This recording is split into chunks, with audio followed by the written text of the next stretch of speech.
Okay, I'm going to attempt to make dandelion honey. I forgot this recipe off of somebody else's page. So dandelion honey, I think the lady's page is called Crazy Crochet Helen, something along those lines.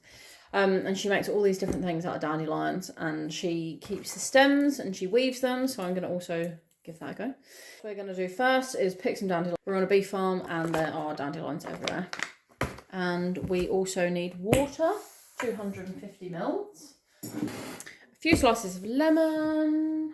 So this is essentially sugar, dandelion flavoured sugar is what we're making here, but it tastes like dandelion honey, not made by bees.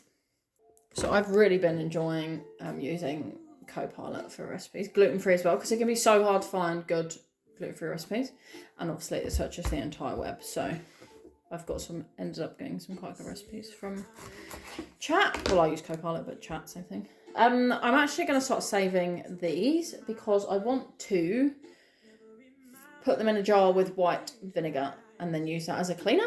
It's really good for cleaning glass. Mayonnaise jar, this will do. Okay, and I want a few slices for the pot, I think. 270 grams, same in mils.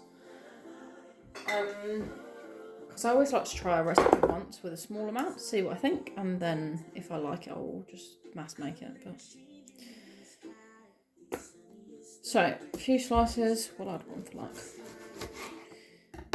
If I've got lemon left over, I will either put it in water, really good for you first thing in the morning, or put the rest of that in the kettle and boil it, and it's really good for the lime scale if you do it often enough. And then you can tip the water down the toilet afterwards and it cleans your toilet. It's like 3 birds, 1 stone.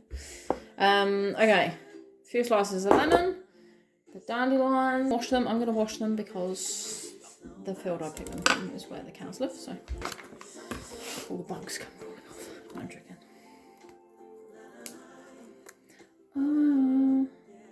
I think that makes it sour, Helen said. I'm just going to take off the leaves as best as I can. Oh, just hold the top and... I have a lot of people that say, oh, like, how do you find the time for all this? Because this is basically what I do the entire time I'm not at work, is try and make stuff. Most of the time it fails, but then I think you don't learn how to do stuff unless you try. And you gotta try as best I can. Like all of this stuff that I'm trying to teach myself, like I don't need to purchase from a shop with preservatives in, because I can just make it myself.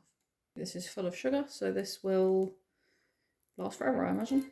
So last week I made a fruit loaf and I forgot to put the egg in. To be fair, chat forgot to tell me to put the egg in, but I've made so many cakes in my life, I know that they have egg in them. So I made a chocolate brownie the other week without the chocolate. I then tried to add the chocolate once it was already in the oven cooking, and it did not merge. Hi! The little Pokemon. I'm going to bring it to the boil and then leave it to sit either overnight or for a couple of hours, and then we're going to add the sugar and reboil it to thicken. So the honey, I didn't film the first part because I just got out of bed and I didn't feel like being on the camera. I sieved out the liquid and I took the dandelions and the lemon away, and they will all go to the pig. I've then put 250 grams of brown sugar, or raw sugar, into here, and I've been boiling it for nearly an hour until it's gone a bit thicker, which it has. This isn't a sterile thing, so I'm going to use it straight away, but I have heated up the jar and washed it just so it doesn't smash when I pour it. And then we're going to, in theory this should fit in this jar.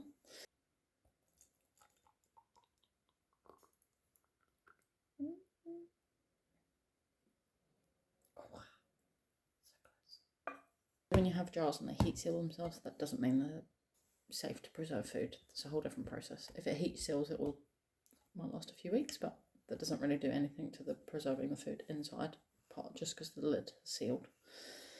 And I will leave that there to cool down.